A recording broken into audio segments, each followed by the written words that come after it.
Hi, everyone out there. My name is Lori Peak, and I am the principal investigator for the National Science Foundation supported CONVERGE initiative, which is headquartered here at the Natural Hazard Center at the University of Colorado Boulder. CONVERGE is dedicated to advancing ethical, coordinated, and scientifically rigorous hazards and disaster research.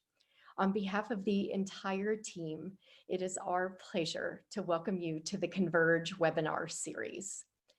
Today, during this brief 30-minute demonstration webinar, we are going to share the third CONVERGE training module, which focuses on the topic of cultural competence.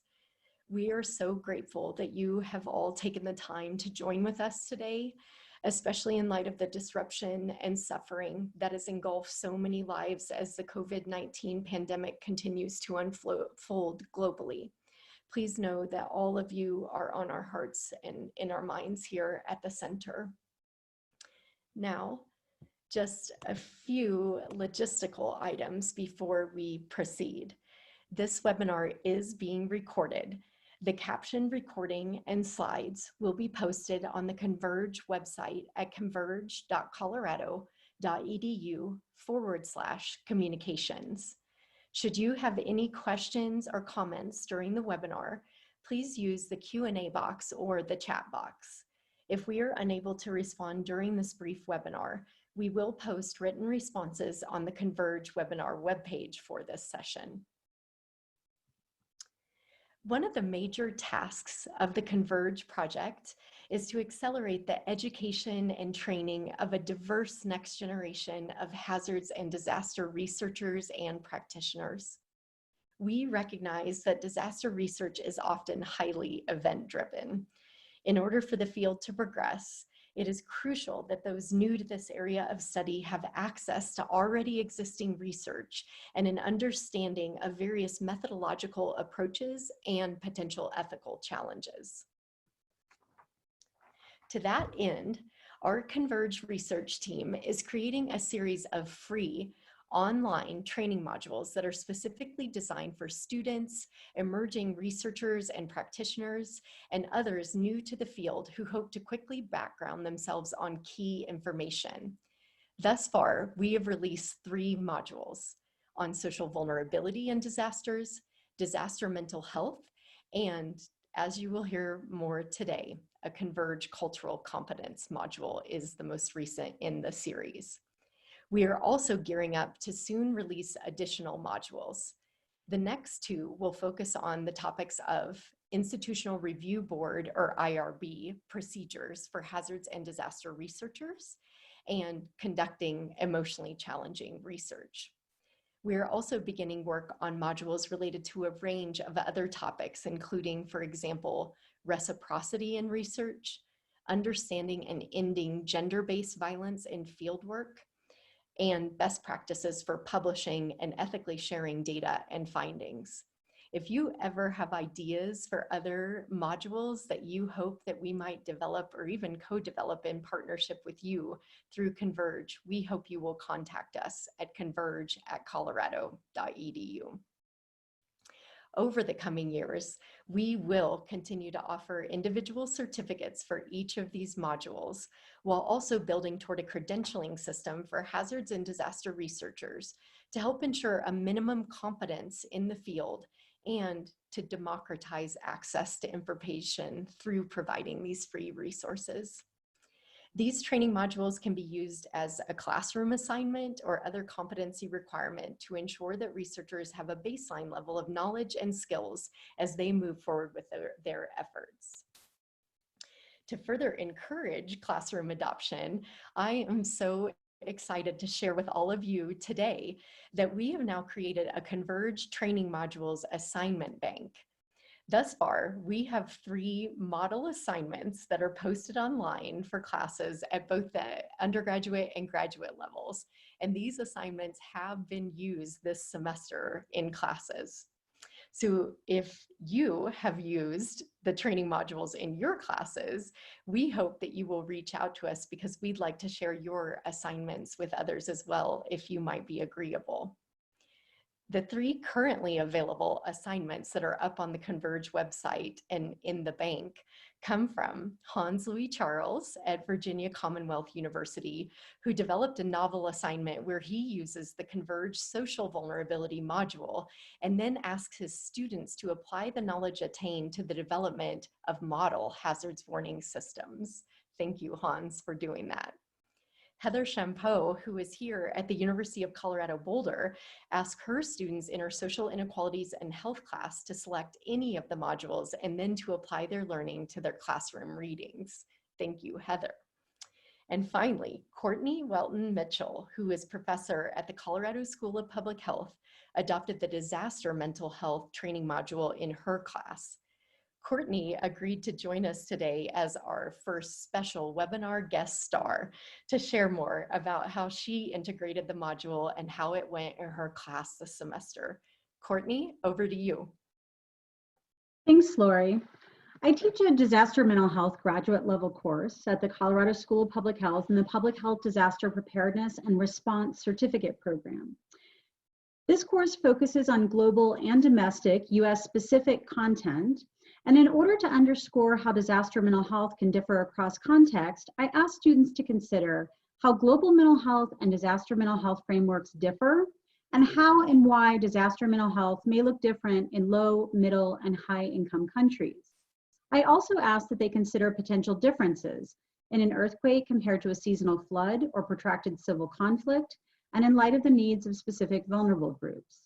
At the start of the course, I assigned the CONVERGE Disaster Mental Health Training Module, in addition to some other content. The DMH module provided a solid foundation of knowledge that students could use to begin to understand some of the complexities. The students responded well to the module, and I would encourage others to consider a similar approach and to share their assignments as part of the assignment bank. Thank you so much, Courtney.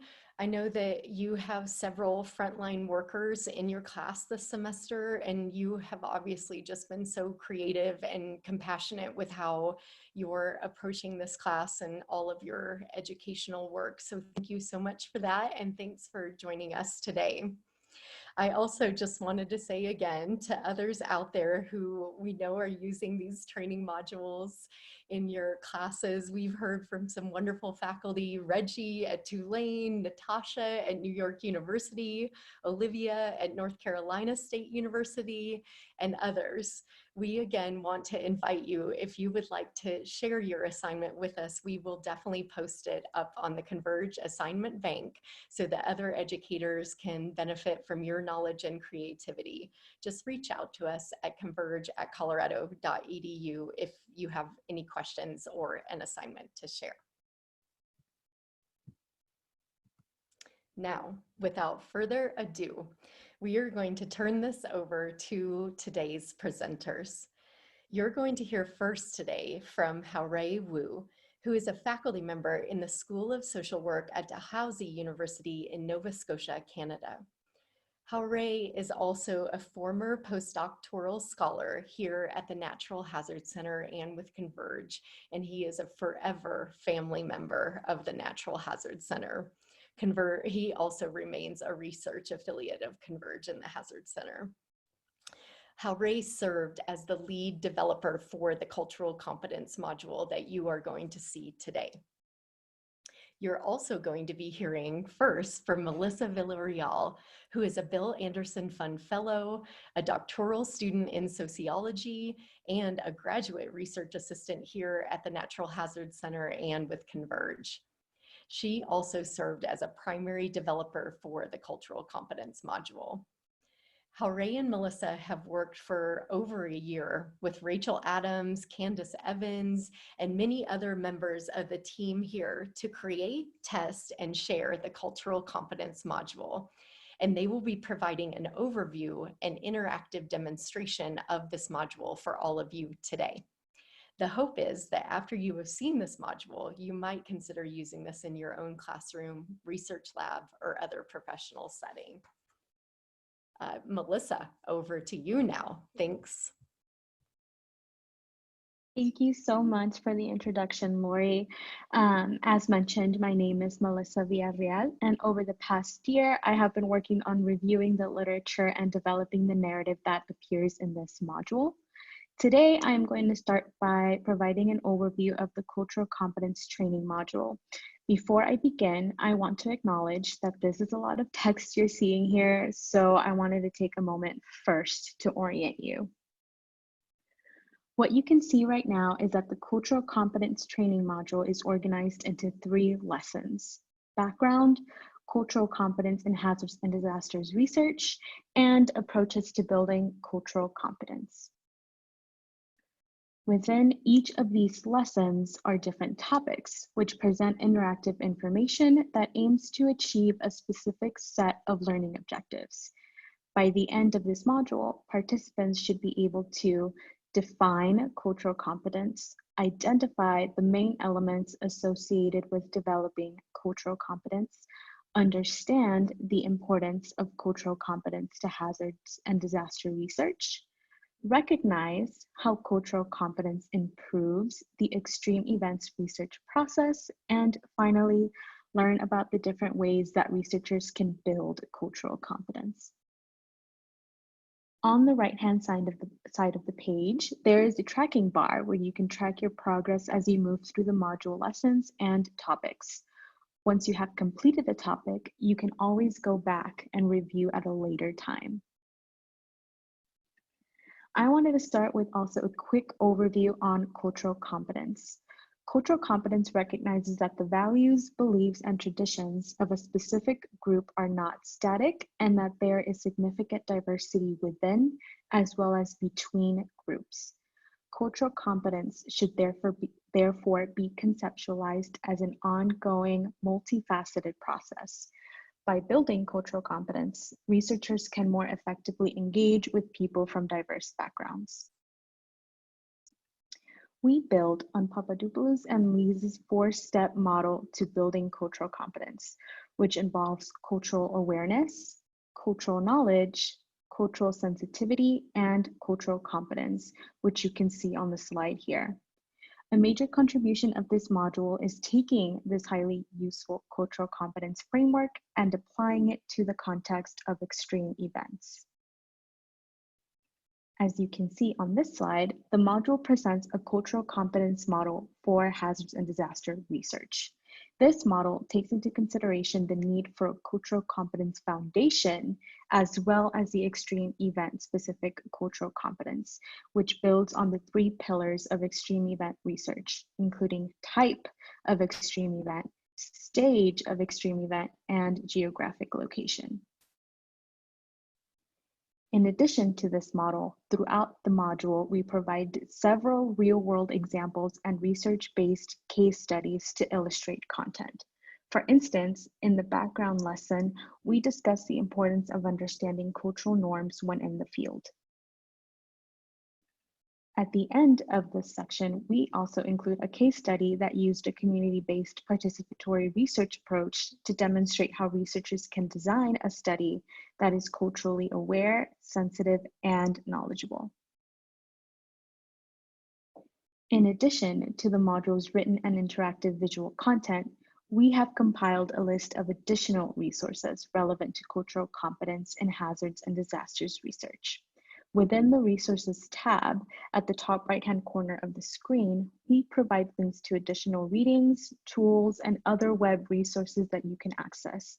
These resources can help you learn more about cultural competence and support research activities that focus on cultural competence in hazards and disasters context. Please note that you must be logged into the module to access these resources. At the end of the module, you can then take a 10-minute quiz to assess what you have learned. All in all, this module should take you about 30 to 60 minutes to complete. If you are an instructor considering these for classroom use, please know that we have a quiz bank that is on a random generator. That means if you assign this to your students, they will not all get the same questions. If you get at least 8 out of the 10 questions correct, you will receive a certificate of completion with your name and the date. You can save this certificate as a PDF, and you can also access it at a later date via your training module login information. As Lori mentioned previously, these certificates are intended to become part of a larger credentialing system to train the next generation of hazards and disaster researchers. I am now going to turn this over to Hare. Hare is going to share his screen and conduct a demonstration of the CONVERGE Cultural Competence Training Module. While Hare is getting his screen ready, let me remind everyone that you can register for the module at converge.colorado.edu/training-modules. Hare, over to you.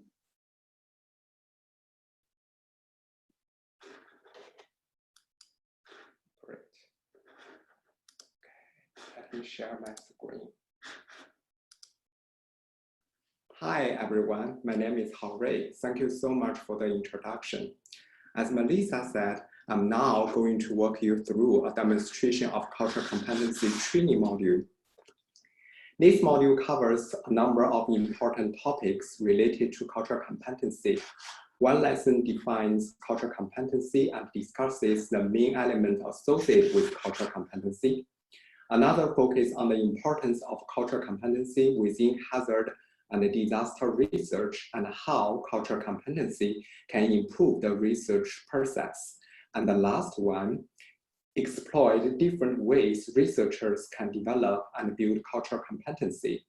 For the sake of time, I'm just going to guide you through the cultural competency in hazard and disaster research lesson.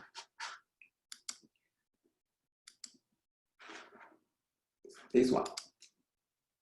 So this lesson explores the importance of cultural competency within hazard and disaster research and discusses how building cultural competency can ultimately enhance the extreme events research process.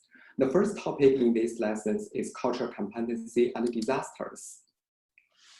Here, the module explains how, without cultural competency, researchers in the field may unintentionally perpetuate existing inequalities within a community. For instance, following the 2015 earthquake in Nepal, local and international aid agencies often reinforced local power dynamics linked to caste. This example, therefore, illustrates why it is crucial for the researchers working in a post-disaster context to understand the local power dynamics in order to prevent reinforcement of existing social inequalities. Go to the next page. And in the how cultural competency improve disaster research topic, the module explains how developing cultural competency can help ensure that their research is sensitive to the unique dynamics of the cultures they are studying, being attentive to one's own implicit biases. Here, for instance, researchers can help enrich the overall quality of the data collected.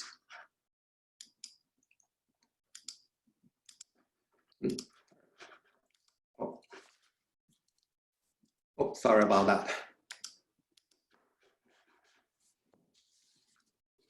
At the end of each lesson, there is a brief knowledge check, which is 2-question quiz to make sure the user is engaged and paying attention. The knowledge check does not count towards the final quiz. Let's go to the knowledge check.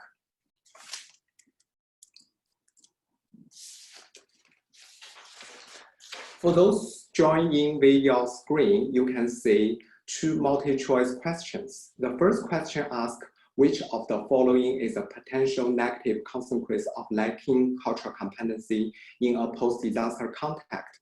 There are 4 response options: researchers' fatigue, community-based participatory action, lack of foreign aid workers, and deepening of existing social inequalities. I'm going to press the last option, deepening of existing social inequalities. The second question says, researchers must acknowledge and be willing to blank their own values, beliefs, attitudes, and biases, as well as those of their organizations and institutions, in order to ensure their research is sensitive to the unique dynamics of cultures they are studying. The response options are promote, ignore, challenge, and diminish. I'm going to press a challenge so that the sentence reads, researchers must acknowledge and be willing to challenge their own values, beliefs, attitudes, and biases, as well as those of their organizations and institutions, in order to ensure their research is sensitive to the unique dynamics of the cultures they are studying. To submit my responses, I press Finish Assessment. I now have the option to view questions and check whether I got questions correct. Please press this one. As you can see, both of my answers are correct. I want to point out one more thing during this demonstration. As Melissa discussed earlier, the module has a resources tab where additional resources are listed that can support hazard and disaster research here. Let's go to the cultural competency resources. There are resources includes tools, literature reviews, and other web resources related to cultural competency. Each of these resources is also hyperlinked. For example, if I press this one, Community Toolbox, it will bring me to the resources website so that I can access it. That concludes our demonstration today. We are now going back to the webinar slides.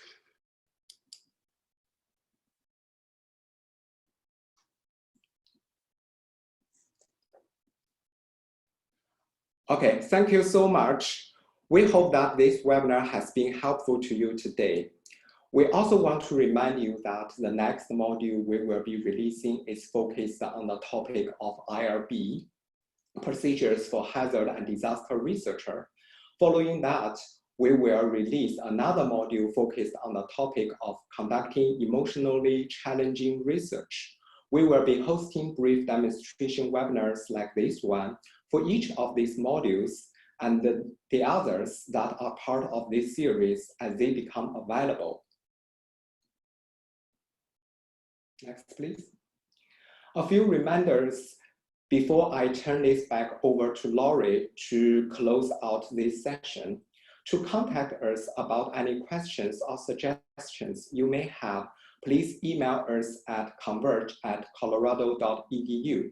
To register for and access the CONVERGE training modules, please visit converge.colorado.edu/training-modules.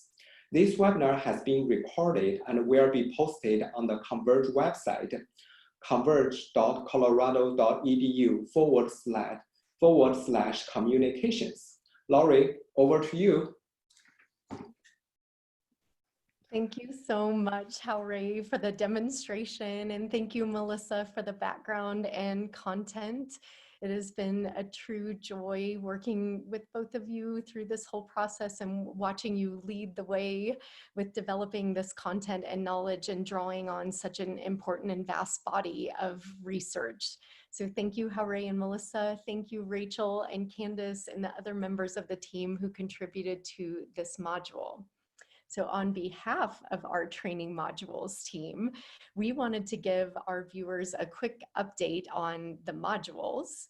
And so a couple of metrics we wanted to share include that to date, 917 people, including students, academics, government officials, private sector professionals, and others have registered for the training modules. And thus far, 200 people have successfully completed the social vulnerability and disasters module. 87 have successfully completed the disaster mental health module. And as of today, 34 have completed and already received that certificate for the cultural competence module. We look forward to seeing your name on one of the completion certificates soon. These modules would not have come to life without the support of the National Science Foundation, as well as the Centers for Disease Control and Prevention, who supported the first two modules. We also want to acknowledge the entire team here at the Natural Hazard Center.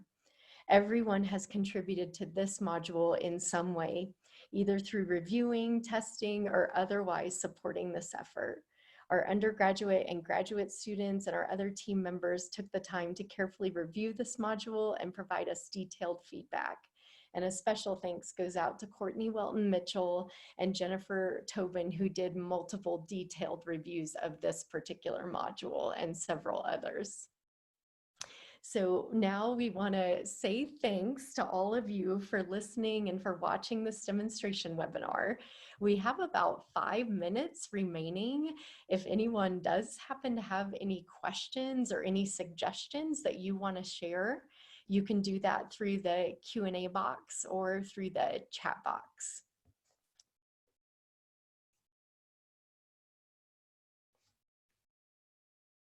And if we don't see any pop up within a couple of seconds, we'll give everybody back a little time in their day. Okay, I'm seeing a question come up here. So Jeff Rubin, what a great question to start us off. So Jeff says, are you looking for reviewers for future modules? And if the whole CONVERGE team wasn't on mute right now, you would have just heard a cheer in the background, Jeff.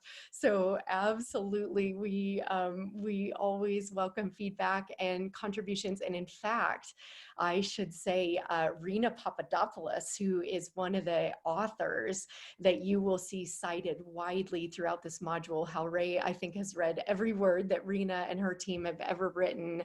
And Rena actually reached out to us after this module went live, and she offered some reviewer comments, some additional resources, and we are so thankful for that feedback we've already received, and Rachel has already integrated some of that into the module. So Jeff, that is all a way of saying yes, we would certainly welcome your contribution. If you want to reach out to us at converge@colorado.edu, we'd love to follow up offline. And also, it's just a way of saying to all of you who are out there and kindly listening that something Rachel always says is to remember that these modules, they're unlike, once a book is in print, the modules are meant to be living, breathing learning tools. And so we can update these and add resources. We've had a couple of people who've reached out with book chapters and articles to help us to augment the materials that we're citing. And so again, Jeff, yes, we welcome that. And to all of you, we welcome your expertise. So thanks for that. I also see, sorry, it's a little hard to navigate both of these. There we go. So I see some questions coming in via the chat. So I'm just going to go out of there and stop my share because it's a little easier to navigate. So let's see. Sorry, everybody. I'm having oh, here we go. Okay. So is this module concerned with the study of cultural competence for researchers, or does it cover the importance of cultural competence for post-disaster recovery and rehabilitation scenarios? So how Ray, we have a couple of minutes left. Would you like to answer Ayusha's question? Okay, thank you so much for asking that question. Generally, it's a yes. However, this module really focuses on building the researcher's competency for doing research in the local community. We can imagine that if we enhance the researcher's cultural competency in the community-based research activities, this can result in that we can help the local community to better rebuild after the disaster. So generally, yes, and also more specifically, we are trying to build researchers' cultural competency. Thank you. Nice, thank you, Hauray. And I think that was our last question, but of course, if anybody has any additional questions, you can always reach out to us at converge@colorado.edu. Thank you again, a special thanks to Hauray for his leadership with this, to Melissa for her leadership, to Rachel, Candace, and to all of you who joined today. We hope you have a good day, that you stay safe, stay home, and that you please take care of yourself and others. Have a good day, everyone.